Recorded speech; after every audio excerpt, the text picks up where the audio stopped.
Welcome everyone to Wrasslin Raw!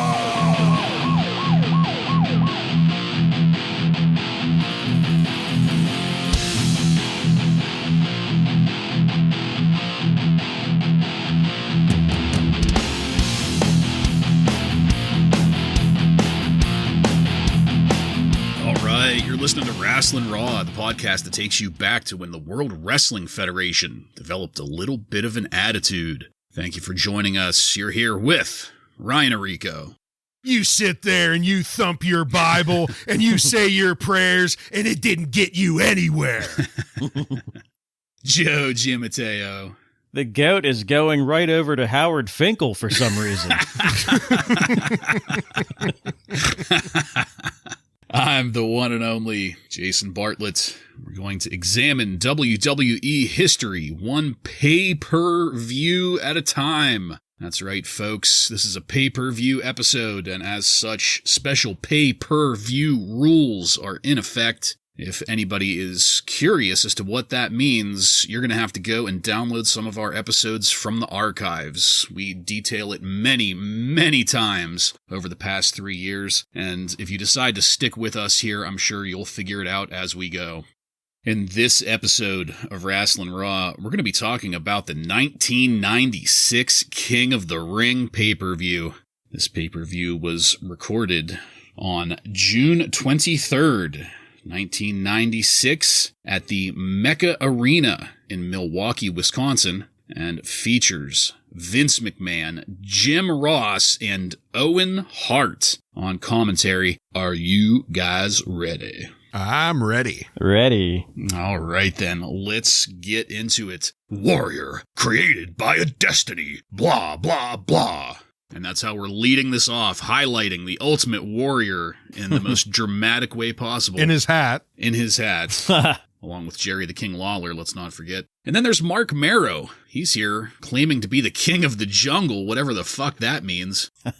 And then Jake Roberts. That's probably the worst way to begin this pay-per-view, these three people right in a row. But there are also some great spots here. Steve Austin, Mankind, The Undertaker, Sonny, Ahmed Johnson blasting Pink Shirt through the dressing room door.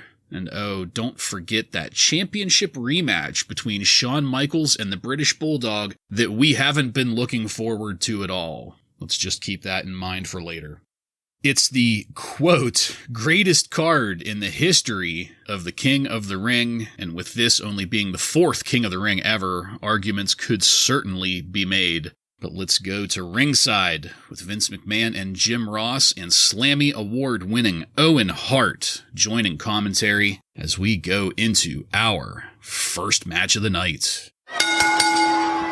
Steve Austin defeats Mark Marrow with Sable by pinfall in a King of the Ring semifinal match in 16 minutes and 49 seconds. Jim Ross marks the recent adoption of the Stone Cold Stunner. Meanwhile, Vince marks the "Whoa, where's Sable?"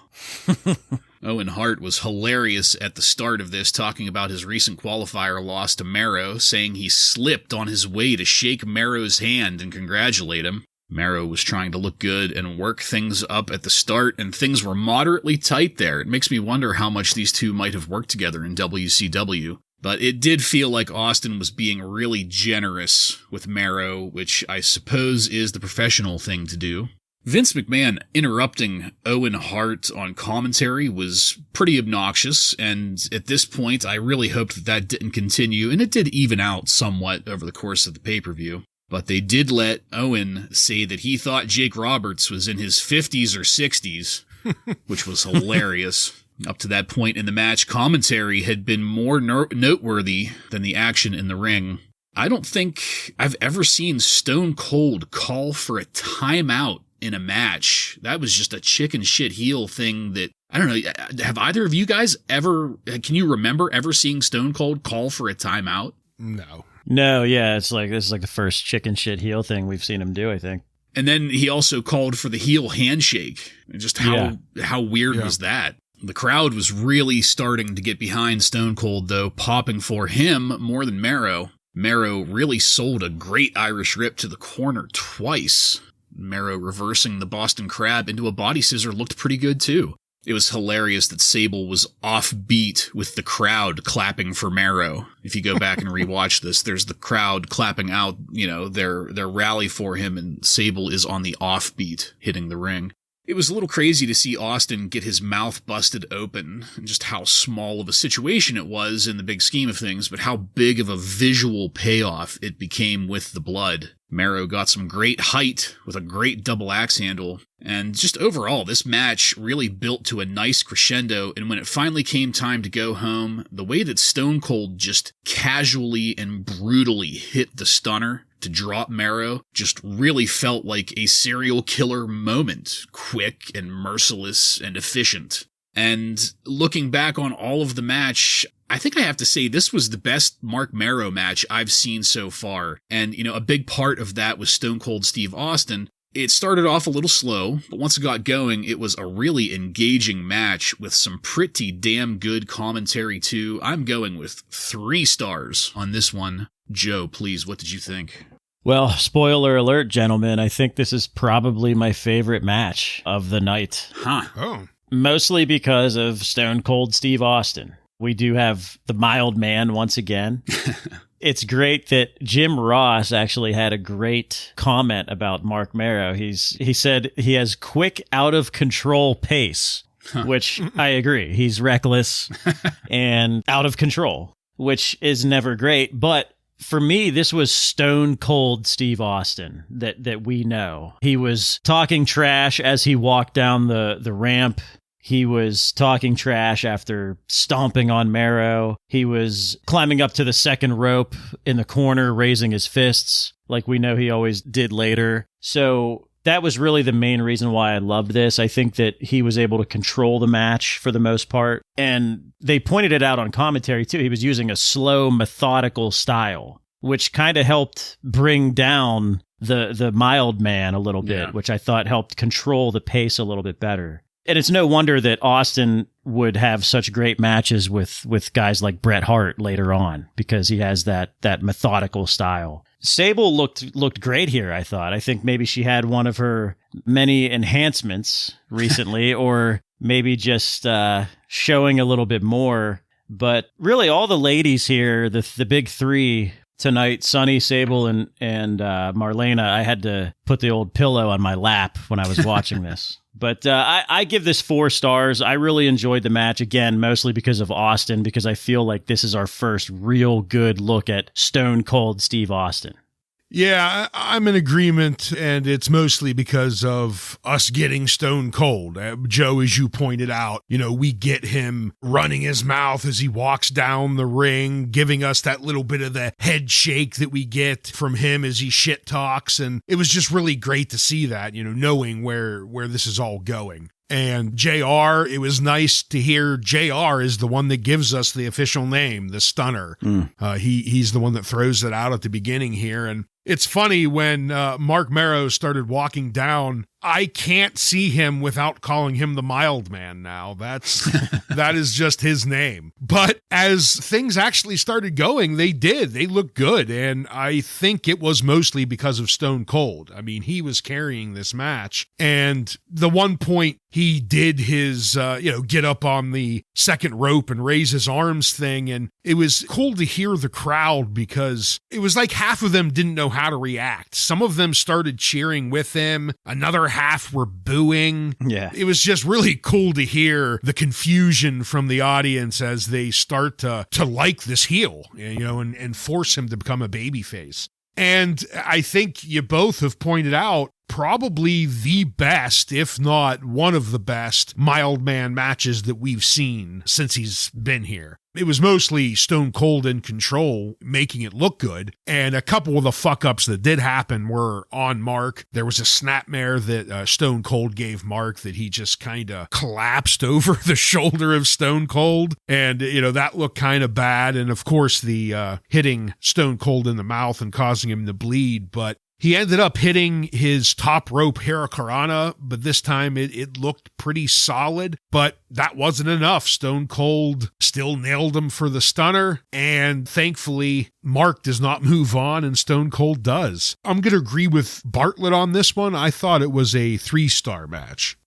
Okay. Joe, what did Dave Meltzer have to say about it? Dave Meltzer gave this 3 3/4 stars. He says it was a great effort by both wrestlers.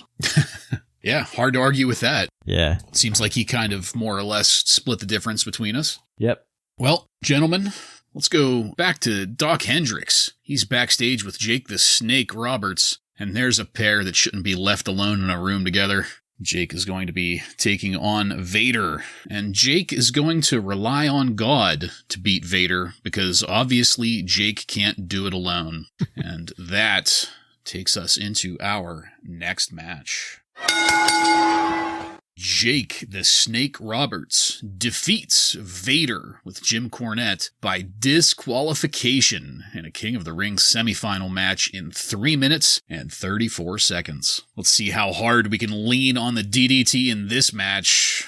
My first note, commentary was already setting it up as the difference maker in Jake's King of the Ring qualifying matches, and just throwing out examples like Hunter Hearst Helmsley and Justin Hawk Bradshaw, those two poor sons of bitches.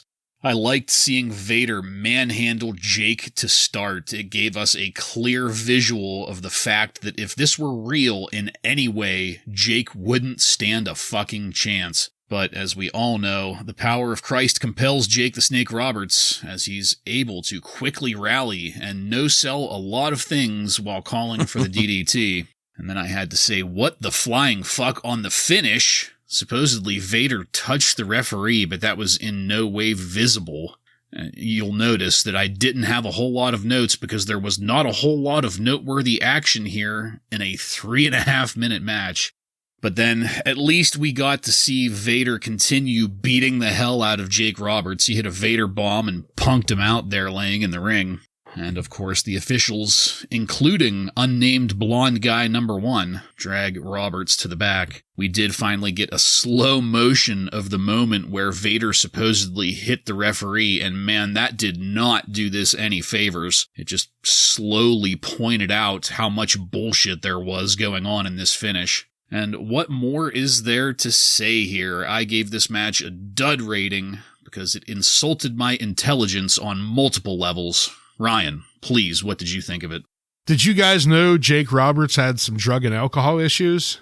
No. I never would have guessed. You don't say. Yeah, they told us about that at the beginning here. And then the match started off with an arm bar. That had to be a good sign, right?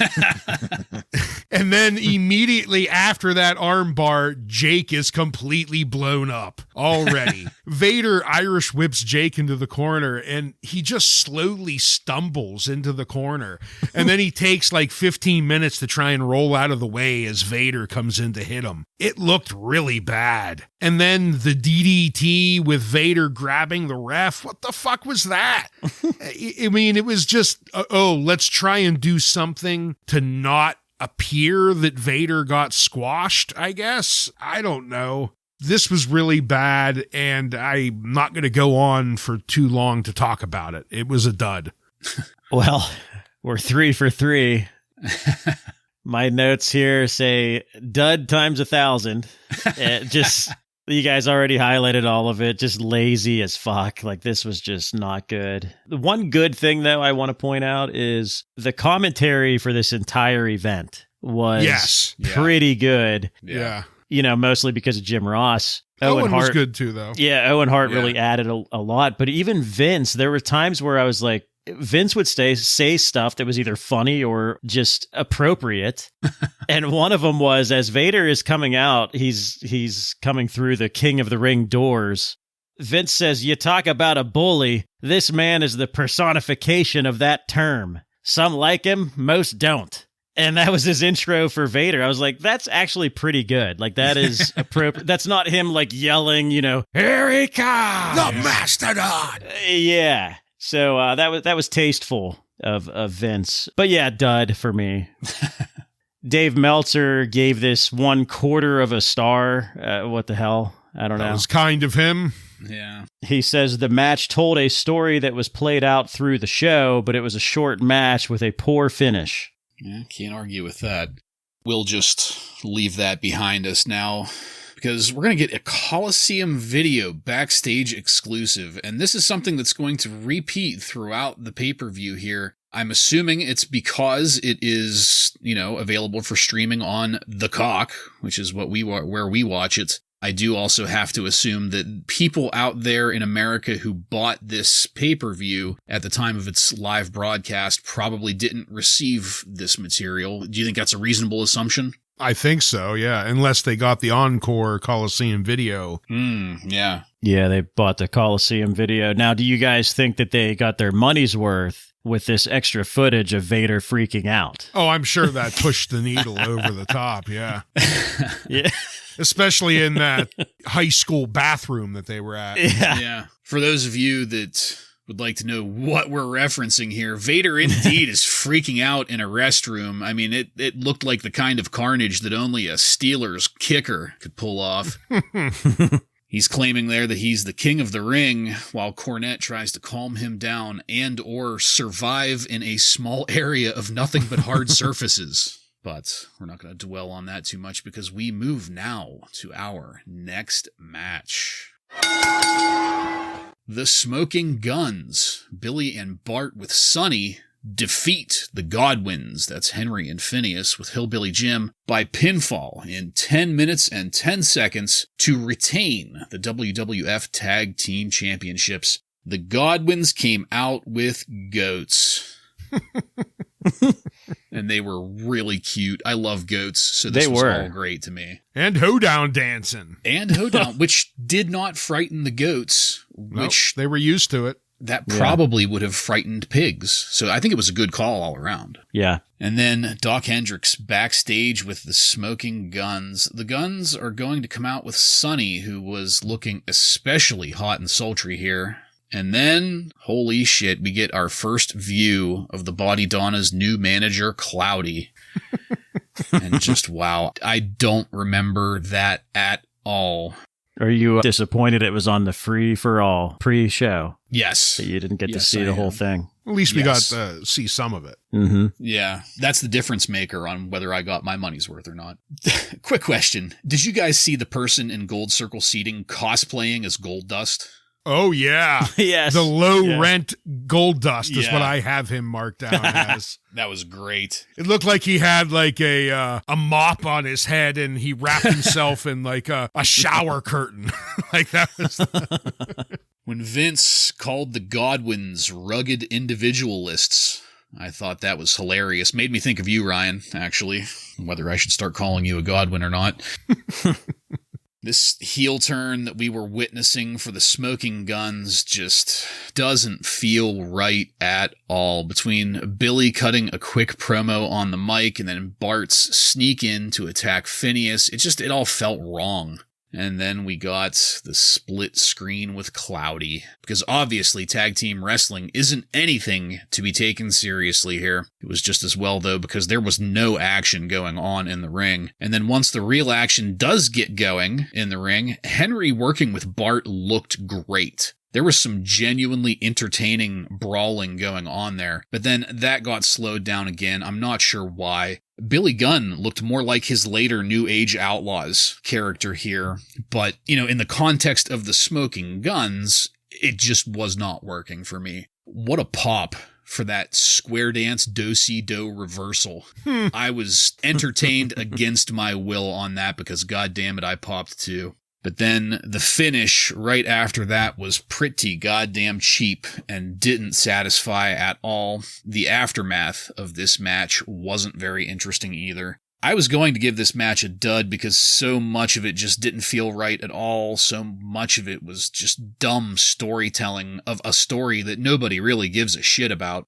But then I remembered that there were some pretty good spots of good wrestling. Not a ton, but there were enough that made me settle on a 1-star rating in the end. Joe, please, what did you think of this match? So I remember hearing and saying that the Smoking Guns, I guess Vince didn't really have like full confidence in them, and that's why he put Sonny with them. And this interview with them is a nice, it's confirmed that, Billy Gunn is like stuttering his words. He doesn't know, he gets confused while talking. All I could think of was, David Spade from Tommy Boy saying, he's a big dumb animal, isn't he, folks?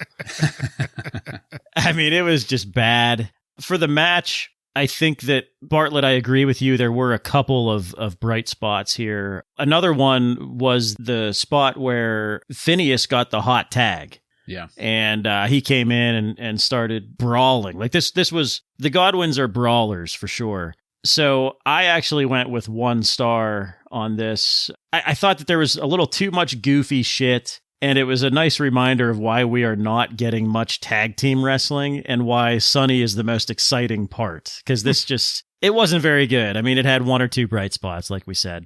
We get to see Cloudy at the beginning. I guess that was exciting. But seeing the Godwins come down with these goats, that was very crowd pleasing. Then this promo by the Smoking Guns. And, they're really making it clear that they are heels now. They give us some story about the Guns not signing autographs for children. And then we have Billy Gunn cut this taunting promo on Phineas right before the match. So they're really going into that pretty deep. The match starts and they remind us immediately how much they don't care about the tag team division, and they go to split screen to show us Cloudy again. But when we come back, Henry O reminds us what a damn good wrestler he is. When he fires out of the corner with a clothesline that just connects with authority, it looked great. Yeah. And he continues with a pretty good exchange with Bart. And shortly after that, we get that ridiculous Godwin reverse do-si-do in the middle of the ring, but I laughed my ass off. I don't know, for some reason it worked. And the Guns then nail with this cheap victory. They hit the Godwins with a belt when the ref wasn't looking to get the win. No matter how hard they try to make the Smoking Guns the heels here, the crowd was still chanting Sunny. They just don't care. All they want is Sunny. But we're all in agreement here. Ring action probably was a dud, but some of the stuff out of the Godwins and just kind of making me laugh brought it up to a 1 star. Yeah. Joe, what'd Meltzer have? He echoed a lot of our comments here. He gave it 1.25 star and said this match again exemplified the weakness in the WWF tag team division, as the match was fair and the only reaction seemed to be a post-match babyface reaction to Sunny. Yeah.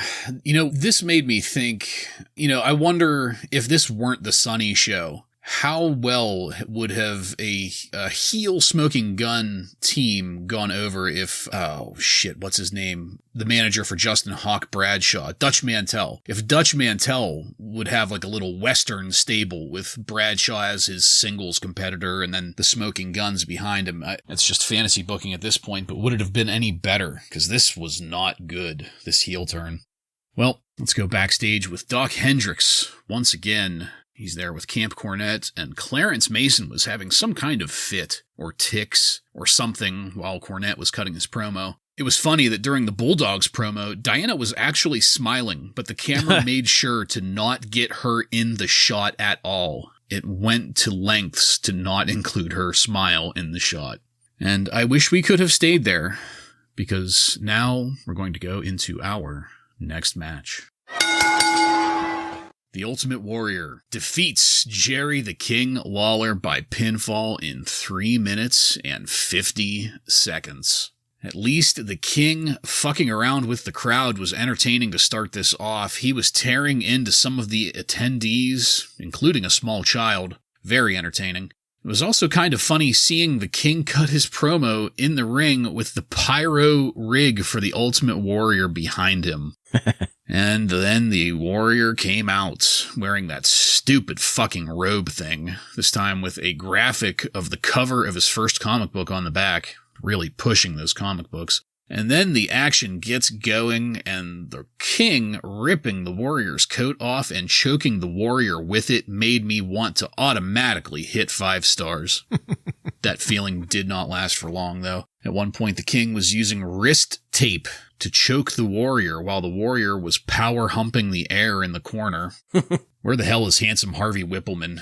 Even Vince McMahon notes that this is not supposed to be a no disqualification match, despite all of the just blatantly illegal shit going on here. And man, I did not like the no-sell of the pile driver. I didn't like the Warrior's routine clotheslines that look like shit. And honestly, I didn't even like that that's what got us to the finish here, because any finish after this would have been great. Somehow they managed to make it shitty too. And it's safe to say that this was a dud for me. There was virtually nothing in the ring that entertained me at all. I almost wish the Warrior would have just, like in real life, sold that pile driver with a real life broken neck so we wouldn't have to be subjected to any more of this shit. Ryan, please, what did you think? I mean, it's what we expected. There's no doubt about that. Lawler coming out, ripping on the crowd, kind of reminded me of when Lawler first came into the WWF. Just kind of come out here, rip on the crowd for a little bit. I thought of you, Bartlett, when he brought up his royal feet. I thought maybe he was going to talk about the Kiss My Foot match. Toe mane poison. But once the match started, it's just Lawler choking the Warrior first with the robe and then the scepter and then tape around his wrist. I thought it was hilarious. Vince points out that the ref is being lenient with the rules. Yes, very. And then Lawler hits the pile driver and Warrior no-sells it. And marching around, we all know what's coming. His entire moveset, the clothesline and the flying shoulder block and then the pin. Even the end, he didn't know what the fuck he was doing. When he's leaving, he tries to grab the King of the Ring crown, I think to try and mock Jerry the King Lawler, and I don't know if he realized or if someone off stage said, hey, don't fucking touch that. It's part of the fucking King of the Ring, you idiot. And then he puts it back down and walks away. Big shock here. It's a big old fat fucking dud. Yeah, I enjoyed Jerry Lawler's jokes on the crowd. The Warrior should have probably come out sooner because Lawler's doing all of his jokes and then he hits the ring stairs and he's still telling jokes. Then he gets into the ring and he's still doing it. Like at some point I would have had the Warrior music hit during the joking. Yeah. But they didn't do that. He came out and did all of his stupid pyro and everything that lasts longer than his matches probably. Vince announces him as the most reckless individual in the history of the World Wrestling Federation, which was very appropriate. And yeah, all this shit with like the no DQ, it lost me right away when Lawler is choking him and doing all this shit with the scepter and all that other stuff. So yeah, I don't know how you could not give this a dud. So I will also give it a dud and point out that the Warrior was completely exhausted after this. How long was this match? This match was 3 minutes and 50 seconds. I mean, he was huffing and puffing hard after that. Dave Meltzer gave this a dud as well. Oh, thank and God. Said that the Warrior won with some pathetic clotheslines and a shoulder block. With his current shoulder injury, they don't want to risk him doing the press slam right now. So we don't even get that. No, you will not see all three of his moves because he's injured. Oh, my God. The less said about that match, the better. Let's go backstage now with Doc Hendrix again. This time he's with Gorilla Monsoon and Jake the Snake's Broken Ribs. Gorilla is talking about how fucking old Jake is while Jake is right there getting taped up. And then Owen said, I give Jake credit being 80 or 90 years old or whatever he is, and I popped. I popped hard. And after a quick refresher on the backstory of our upcoming competitors, it's time now to go to our next match. Mankind defeats The Undertaker with Paul Bearer by submission in 18 minutes and 21 seconds. Vince started this off by asking if anyone has ever seen a submission move like the Mandible Claw before. Everybody there says no, and then Vince follows that up with, well, it was originally debuted with Dr. Sam Shepard. which I had to look up, and as it turns out, he was absolutely correct. Dr. Sam Shepard was a neurosurgeon who was sentenced to life in prison for murdering his wife. He was later acquitted because the trial had become a circus, and then after his jail time, he started a wrestling career as Killer Sam Shepard, where he did indeed invent the mandible claw. For anybody that's interested, I suggest you look up Sam Shepard and just read the Wikipedia article. It is good shit, pal. I mean, he seems like someone that might come out with a book called If I Did It. Yes.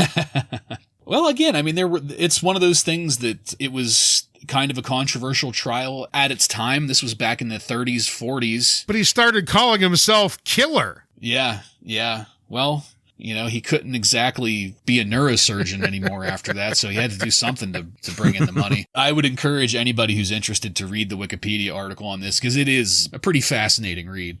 Especially because he did indeed invent the mandible claw using his anatomical knowledge from being a neurosurgeon. Paul Bearer coming down to the ring here without The Undertaker was yet another fantastic visual and entertaining as hell, because then when the lights went up, The Undertaker was already there, waiting in the corner, perched on the top rope, and by God, the fight gets going. The Undertaker brought a shit ton of intensity to kick this off, and it was a fantastic way to begin. I loved how Jim Ross, when listing Mankind's deformities, said that one of Mankind's legs was shorter than the other.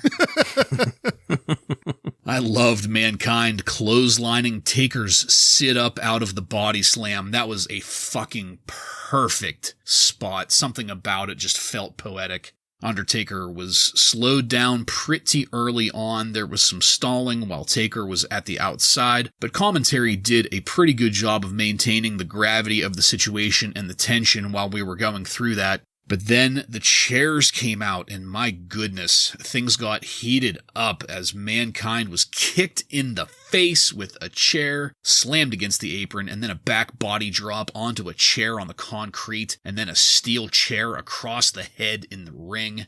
Whew, I have to stay consistent here and point out that the referee missed a lot of really obvious shit here, but I can't be mad. The Undertaker catching the mandible claw. Great spot.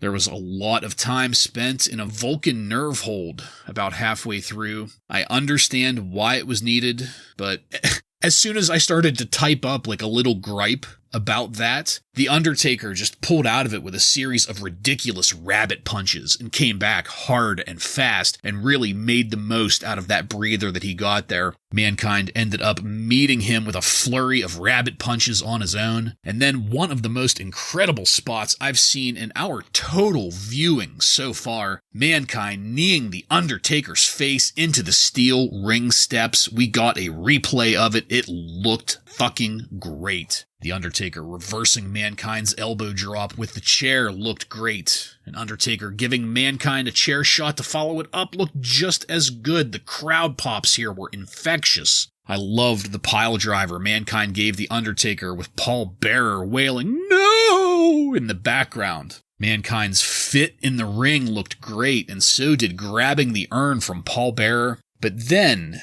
the real turn in this story, Paul Bearer accidentally hitting The Undertaker with the urn instead of Mankind, setting up The Undertaker for the mandible claw and the submission. Mankind following Paul Bearer out the entryway with the chair in a threatening way was a neat way to end this.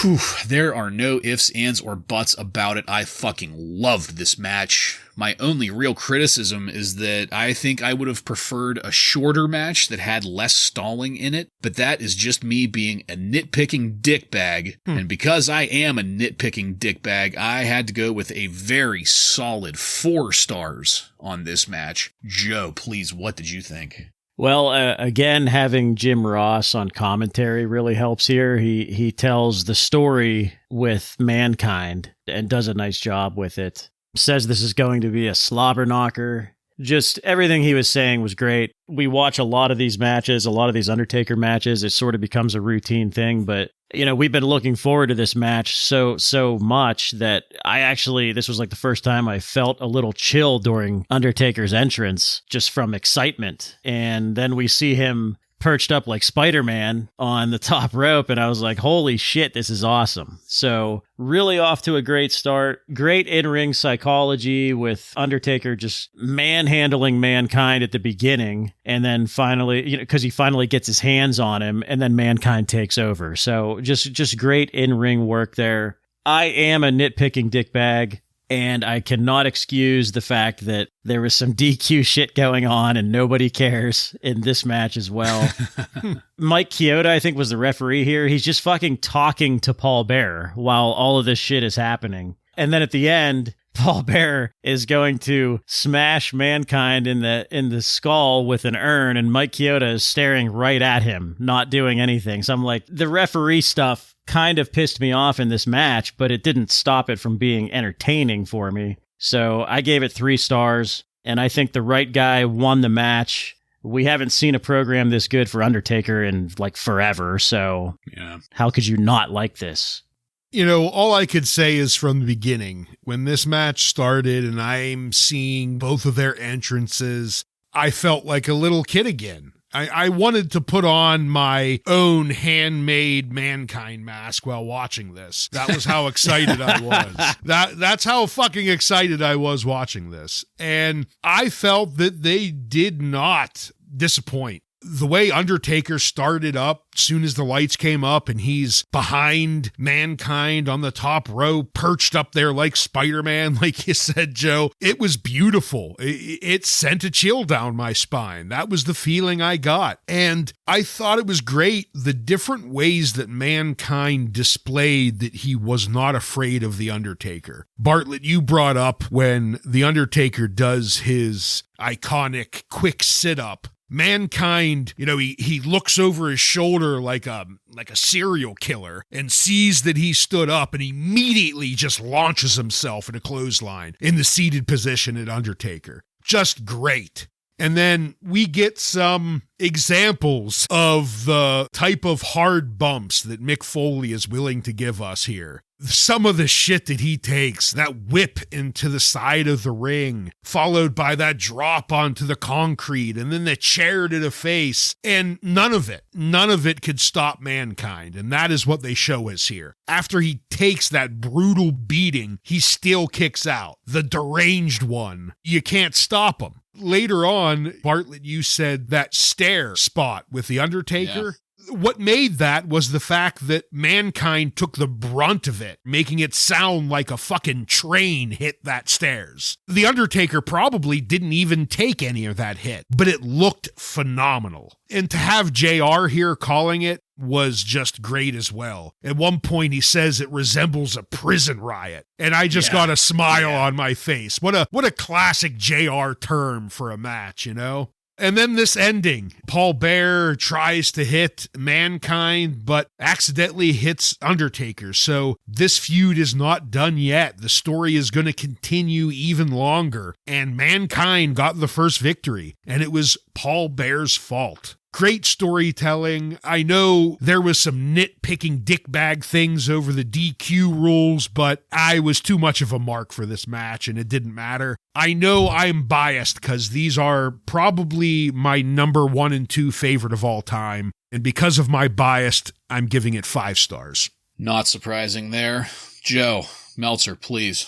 Before I give his rating, this is the Undertaker's first loss from a clean pin since a year ago, right? With Mabel. Since Mabel. Maybale.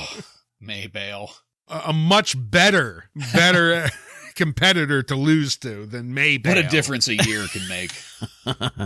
Dave Meltzer gave it 3.25 stars. He says that fans were shocked with the finish. It's gutsy to have a babyface icon lose in such a convincing fashion.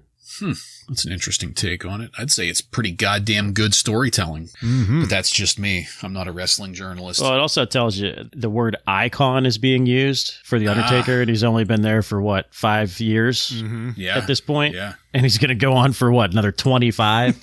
Yeah, great point. Speaking of icons, backstage with Doc Hendrix and Mr. Perfect. They are both understandably flummoxed by what they've seen at the start of this segment, and that was just a great little touch. We go to them backstage, and they're both just kind of standing there, jaws dropped at what they have just witnessed. But they do get over that quickly. Mr. Perfect is there being perfectly sarcastic and quick-witted, even after a pop-in from Shawn Michaels. And we are all assured that Mr. Perfect will call that championship match right down the middle.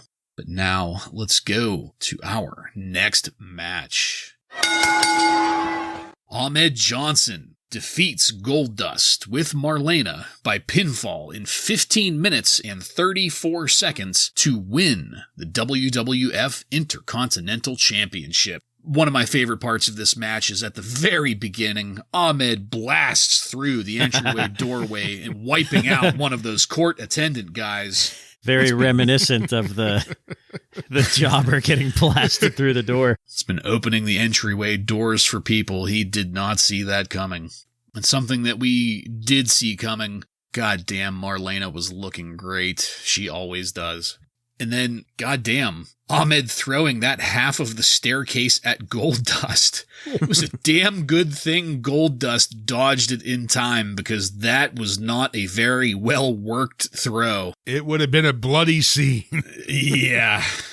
This match had some of the same hallmarks as a Mark Marrow match. It was slowed down on Goldust's part to account for Ahmed. And I loved a good portion of this match, too. So I'll just get that out of the way. I loved Goldust dropping the ring steps on Ahmed. And in this case, he did that just right. He made sure that the flat side of the steps section hit the flat side of Ahmed's back. Looked fantastic, but at the same time was about as safe as something like that possibly can be. I loved Owen Hart on commentary saying that a first grader would have a psychological advantage over Ahmed Johnson. Perfect. Goldust's little spank and caressing of Ahmed's ass. Also perfect. And then we sat in a hold for a while, which isn't surprising for a 15-minute match, but when Ahmed finally comes back out of it, the pace doesn't quite change. Goldust hitting Ahmed with the piledriver looked pretty decent. And then, of course, Goldust grabbing Ahmed I almost misread my notes here because I was trying to be clever. Goldust grabbing Ahmed's Johnson while crawling onto him for the pin was hilarious. Ahmed kicked out, of course. Those standing clotheslines from Ahmed onto Goldust in the corner looked pretty good.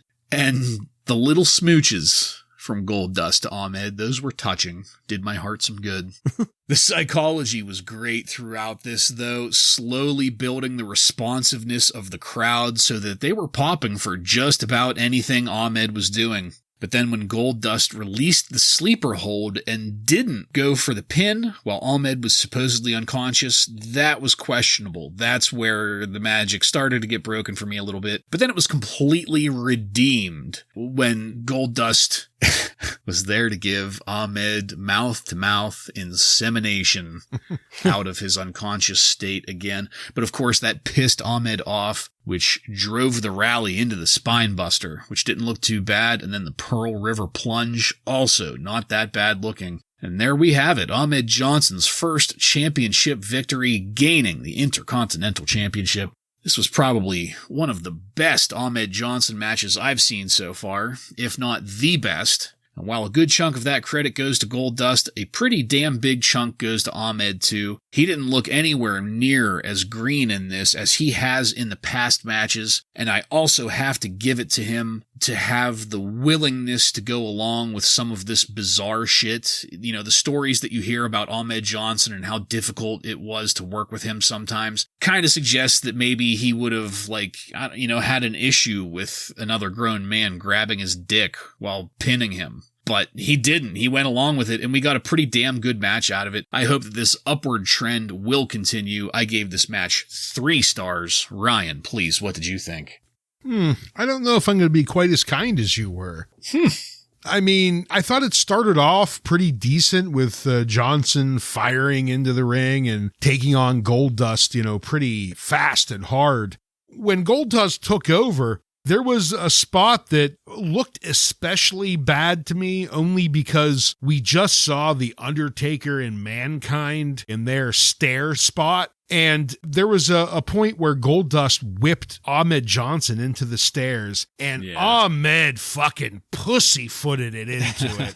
My God, it was disappointing, especially coming from the match we just saw where, you had Mankind sacrificing life and limb to throw at that fucking staircase. So that was a little bit disappointing. And then the match kind of went to the standard big guy shit. A lot of chokeholds, submissions, giving Ahmed a lot of breathing time. There was a very large portion of this match that I thought was pretty boring. Some of the most exciting stuff was commentary. Owen Hart saying that the ref was too busy watching Goldust fondle Ahmed Johnson than covering the match. And he was right, because there was a spot where Goldust had Ahmed pinned for probably a 12 count before he started actually counting, solely because Goldust was pinning him in a seductive way. And then later on, Goldust doesn't go for the pin, instead goes for the CPR, which,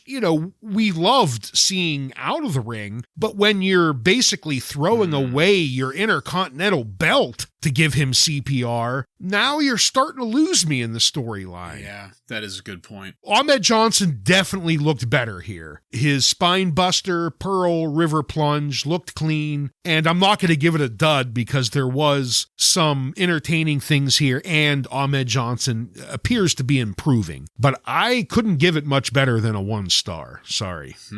I'm probably going to be a little bit more positive here with definitely with my rating, but mostly because of Goldust. Ahmed Johnson, I think there's stuff that he still needs to work on. Like, I feel like he does still look pretty green. I think his punches are horrible. He almost paralyzed himself on that dive outside. Oh, God. He's getting a huge pop from the crowd. So I guess earned it at this point. Like, he's earned that IC belt, but I'm not sure he's ready yet at this point. Yeah. The other thing that I don't really care for with him is he doesn't really sell submission holds very well either. Like, Goldust had a camel clutch on him for a long time, and it just looked horrible. Like, it looked like it was doing no damage at all to Ahmed Johnson because he wasn't selling it at all. So I just think, I don't know. Like I said, I feel like he has earned it with his likability, but I just don't know if he's actually ready for it. But I'm going to give it 3 stars anyway, because I feel like Goldust drew some pretty good heat during this match, and it kind of made the fans even more excited about Ahmed winning. So I went with 3 stars. Dave Meltzer gave this 2 stars. He noted a botch with Ahmed Johnson's hand going down 3 times from when the ref was checking on him. I did not notice that, but he pointed that out. But he just says this was an average match. Well, it is never too late to start pitching the next pay-per-view. And this one is great. It's for the international incident in your house, and it features aliens abducting someone. The abductee saying that he doesn't have time for this because he needs to be at home cranking one out to Sunny. And of course, the aliens are intrigued and want to crank one out to Sunny too, and beam her up. That's just my interpretation of it. There was no cranking out going on, but it was implied. But then in a Coliseum video exclusive, the camera has followed Ahmed Johnson backstage to where he walks into the babyface locker room to be surprised with congratulations and champagne and Aldo fucking Montoya. Was that a bushwhacker? It was. Yeah. The Bushwhackers. Both of them were there. I only saw the one. Yeah. Yeah, Luke and Butch were both there, and we haven't seen them in 4 years at this point? Yeah.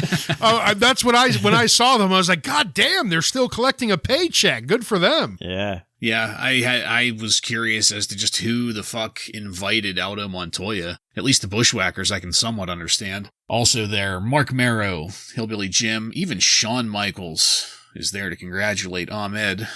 But then out of nowhere, we cut to the entryway where Brian Pillman is coming down the entryway ramp on crutches. He's here to cut a promo on the crowd and drops a great line about it being obvious why Jeffrey Dahmer tried to consume the whole state from head to toe. God damn. I popped on that one. Man. Pillman is truly the loose cannon here, really tearing into it. And Joe, this made me think of what you said last week about Pillman's storytelling. That's the end of this segment because Stone Cold Steve Austin is coming down for his match. And as he passes Brian Pillman, Pillman gives him the neck-cutting gesture. Usually we don't have much going on in between these matches on these big pay-per-views, but there was enough here that I did have to stop and ask, Ryan, what did you think of the International Incident commercial, Ahmed Johnson in the locker room, and Brian Pillman's first big promo? The commercial, it was good to see. It was kind of interesting with the alien autopsy thing going on here. The backstage exclusive Coliseum home video stuff, the only thing I was befumbled over was seeing the Bushwhackers. I was just shocked that they're still here on the roster. Pillman, though, my God, was this fucking beautiful. That stuff about Jeffrey Dahmer was just, that's next level shit. I mean, my Lord, are you trying to draw some heat? And then he still had the fucking IV sticking out of his arm. Did you guys see that? No, I didn't. Yeah, some wild fucking shit. It's a shame, again, that we know we're never going to get to see him in the actual ring. But, man, this was some good shit, pal. Yeah. The alien commercial was funny. I enjoyed that. Ahmed celebration, it wasn't that exciting, but it is funny that you pointed out the Bushwhackers. And yeah, Pillman, he's just, my first comment on that was, wow, this is different. You know, I mean, the guy just looks like a star that is just a complete lunatic. And it's not something that we have right now outside of a few guys. So it's nice to add another one. The closest would have been Waylon Mercy, but that was so short-lived. Yeah. Yep. Yeah, good call on just the difference. Even in his street clothes, he looks different and just gives this different aura. You know, he's got that big earring on. Like he looks like a wrestling star. Yeah. Well, as I said, Stone Cold is headed to the ring for the next match. Stone Cold Steve Austin defeats Jake the Snake Roberts by pinfall in 4 minutes and 28 seconds to win the King of the Ring tournament. At the very start of this, Vince gives us the update that Steve Austin had to hit the emergency room to get 16 stitches from that mouth injury from his match with the Mild Man. And, of course, we had to highlight that earlier beating from Vader to show why Jake isn't going to be competitive at all here. Because we need excuses for that, after all. And, of course, Austin just lays into Roberts immediately, trash-talking and letting him have it. Owen Hart has been great throughout, and especially here, with lines like, Jake's old brittle ribs. And this is the most personality Austin has shown so far. It's the most talking in the ring, the most crowd interaction. I thought Austin ripping off Jake's tape around his ribs was a little bit much. I mean, that really shouldn't make much of a difference. But then when Gorilla Monsoon came out, I got a little confused as to just what the hell we were doing with this. But then when Jake got to his feet and gave the exaggerated no finger wag, it was because we hadn't called for the DDT yet, and we didn't get that cheap pop yet.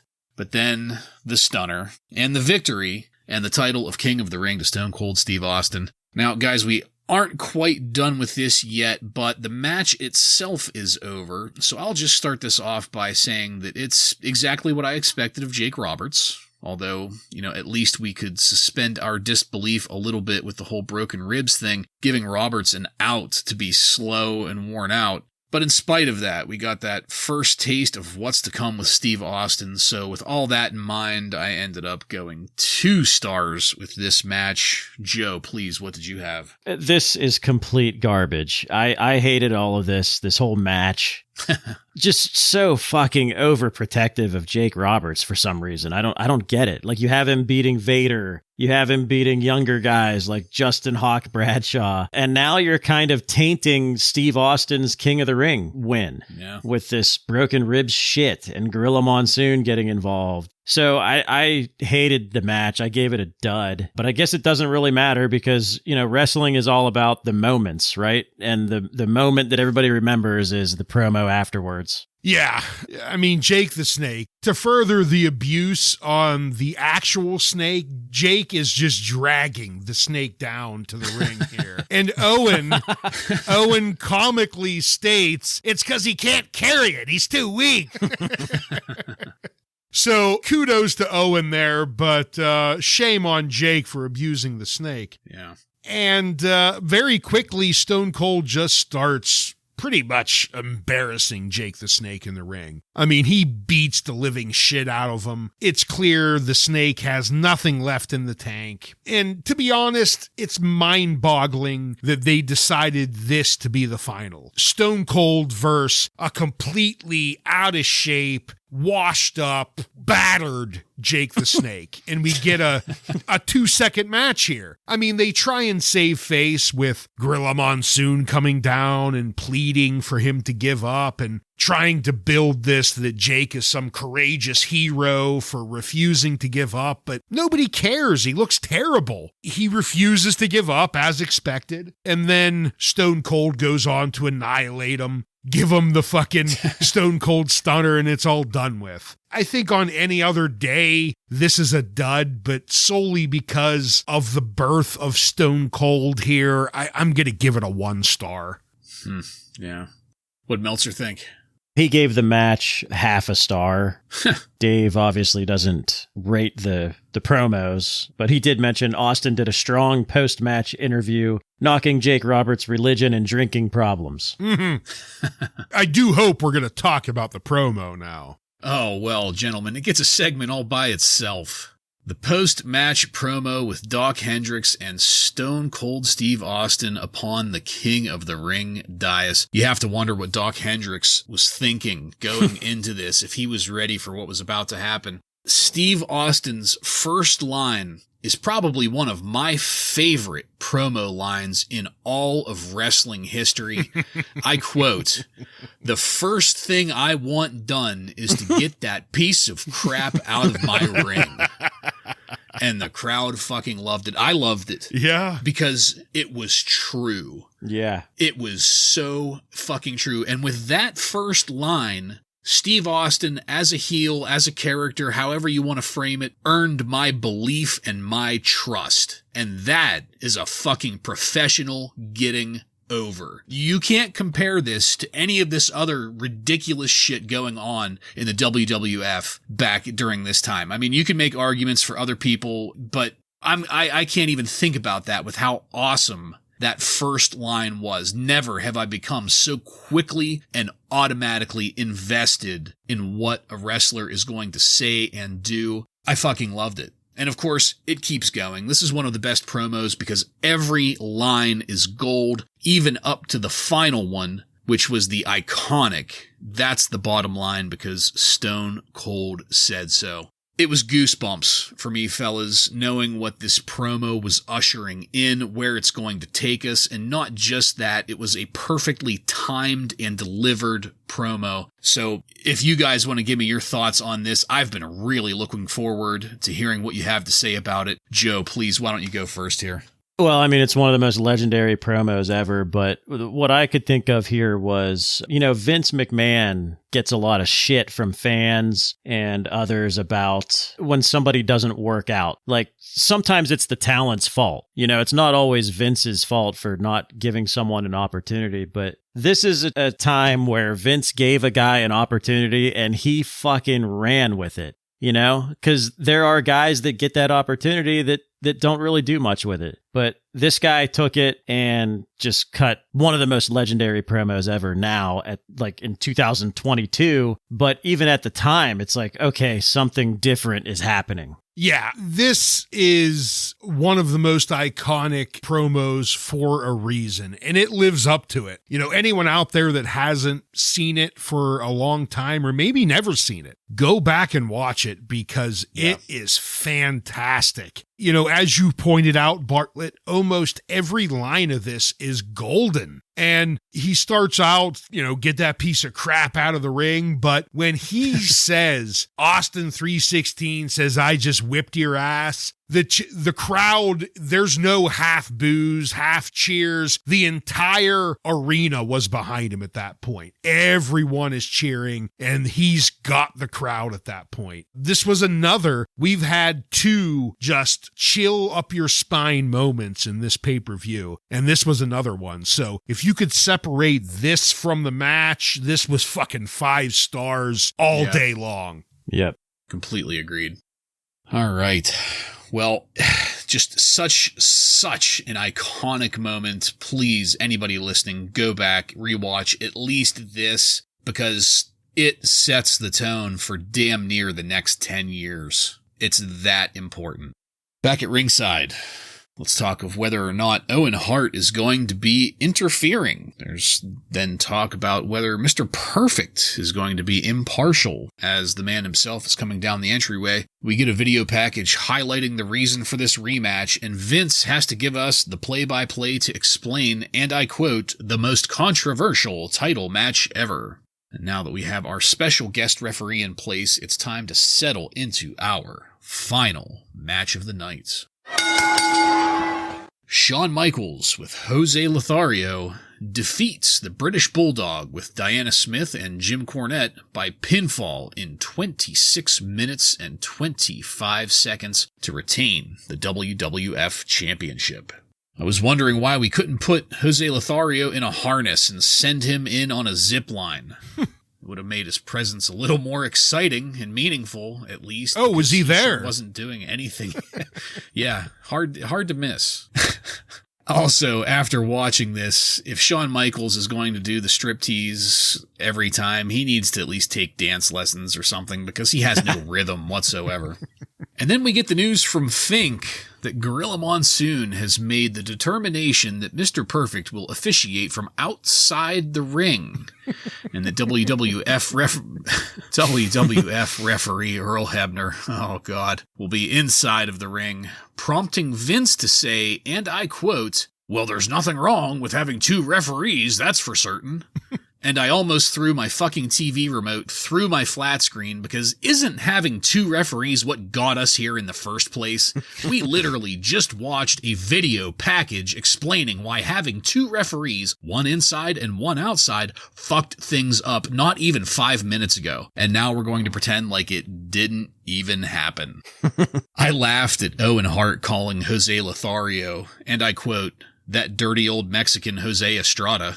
Jeez. I hate to admit it, but just the delivery was hilarious. Once the match got going, I liked the Bulldog throwing Michaels out of the tie-ups, and the way that Jim Ross on commentary was really playing up the Bulldog's power. There was also a really nice series of trading holds, ending with Michaels hitting lightning-fast arm drag takedowns into a headlock on the mat. The series of over-the-top rope maneuvers that ended with Jim Cornette getting spanked with his own racket looked great. And then so did the look of concern on Diana's face that we went to. And it made me realize that that's Vince's go-to line. It feels like I've heard him say that look of concern like 100 fucking times.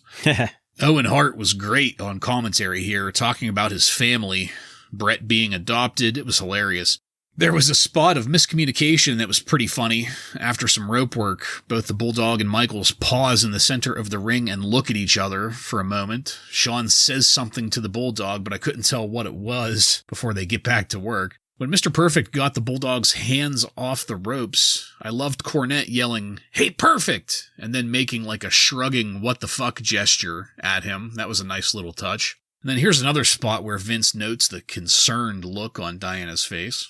We had a split-screen view of Diana for a little too long. I'm pretty sure I saw a "Come on, Davey" slip out, though. I liked that armbar takedown that Michaels put on the Bulldog. Both competitors worked that really well. I also liked the Bulldog's casual military press to drop Michaels to the concrete outside. Excellent spot. I also liked the military press to throw Michaels back into the ring.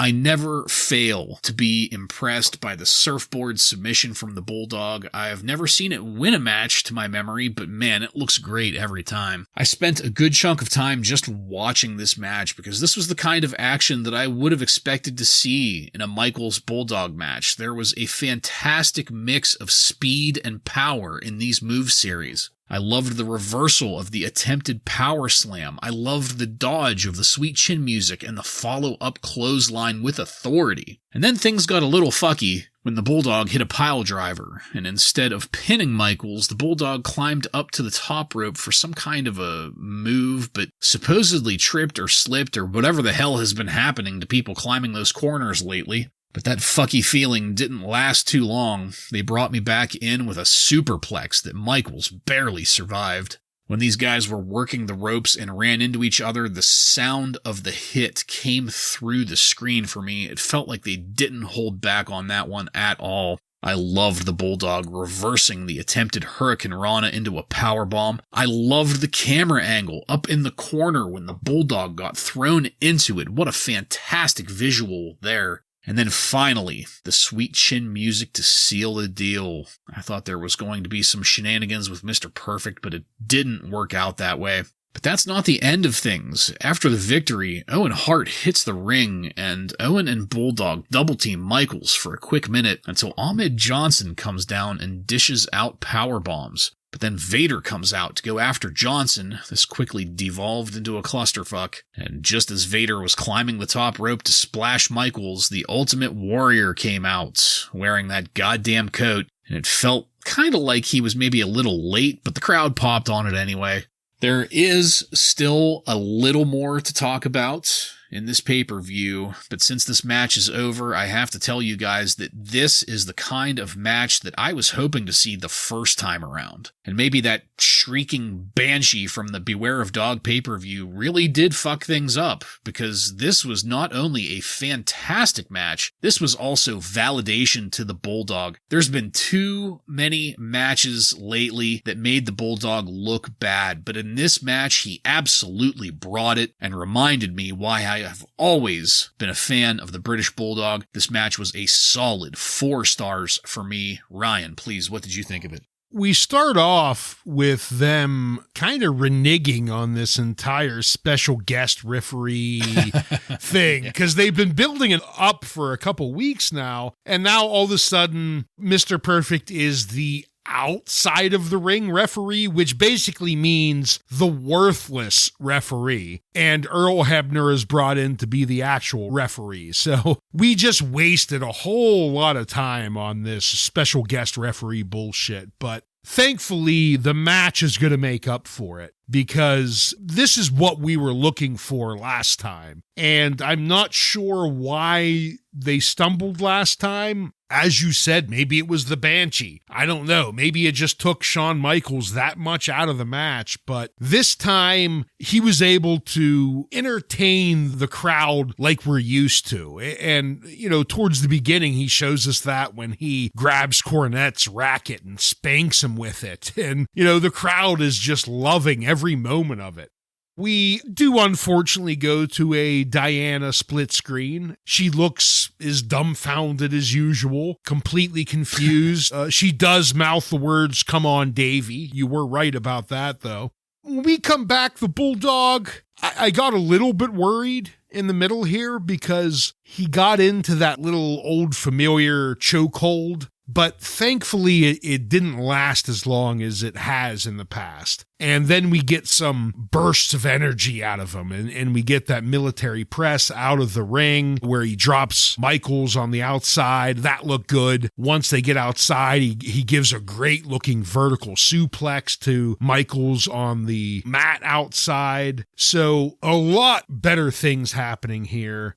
with you, what was up with the top rope thing? I was really scratching my head when the Bulldog went up for a high-flying maneuver, and just like Yoko, he does this very fake-looking, and slips down. I'm confused by that. But all in all, the match itself was extremely entertaining. The ending with everyone in the locker room coming out to help out the next person in line was a little bit stupid, but I didn't go quite as high as you. I think I settled on a 3-star, but much, much better than the last Bulldog Shawn Michaels match. Yeah, I agree. It was better than that last match for sure. But I'm in the minority here. I did not love this match. And really the reason why was because I could not get past the fuckery at the beginning. It bothered me so much because, Ryan, like you said, for the past 2 weeks, they've been talking about this special guest referee. And then when I hear this, I thought of the Warrior in the baseball cap. Like, when do we ever fucking see 2 referees that are like, that present near the ring? And the fact that Mr. Perfect was outside, they were telling us he's worthless. He's not really the ref. Yeah, so I don't know. I couldn't get past that, but the match did have some good moments in it. The surfboard move was cool, and just typical Shawn Michaels just selling his ass off is always entertaining. I loved when Michaels was stomping the leg, and JR said the band was tuned up and Sweet Chin music is on the jukebox. I fucking popped for that. God, I can't wait for JR to be here consistently. Yeah. I went with 2 stars. Like I said, I think the match had enough exciting moments that I didn't completely hate it. What'd Meltzer think? Meltzer loved it and gushed. He gave it 4.25 stars. He said, at this point in the show, a bad main event would have probably made this a negative show. But Michaels and Smith delivered the match expected and maybe even a little extra. I also want to point out, personally, that, the Warrior sucks, but that roof almost fucking blew off that building when he came out to make that save. That place exploded. Yeah. It's been interesting talking about this pay-per-view with you guys. The spread of our star ratings. We've been pretty close, but it's just we've hit odd spots. Usually I'm going negative on a lot of these, or at least on the low end, and you guys are a little higher. And this time around, I was going a little higher than you on most of these. Interesting. Well, our final segment, backstage with Jim Ross and Camp Cornette for our final Coliseum home video exclusive at the International Incident pay-per-view coming up. Camp Cornette, that's Vader, Bulldog, and Owen Hart are going to be taking on Shawn Michaels, Ahmed Johnson, and the Ultimate Warrior. Between Cornette and Owen Hart, this is a great promo situation already. But then the Bulldog chimes in and Vader gives it a little go too. It was a nice way to let us know what the story is going to be moving forward. And while I was expecting this to end on the high note of Shawn Michaels' victory, this wasn't too bad either. So just real briefly, guys, Ryan first, what did you think of this promo segment to end our pay-per-view? I don't have a ton to add. I thought this was just kind of it's okay, it's nothing great, it's just some backstage talk. Yeah, I agree. I think it added no value whatsoever to the event, but, congratulations, Coliseum video buyers. Well, as I said, our pay-per-view is over, so we come to the final question of the night, the most important question of the night. Gentlemen, at a cost of $29.95 for this pay-per-view, did you get your money's worth?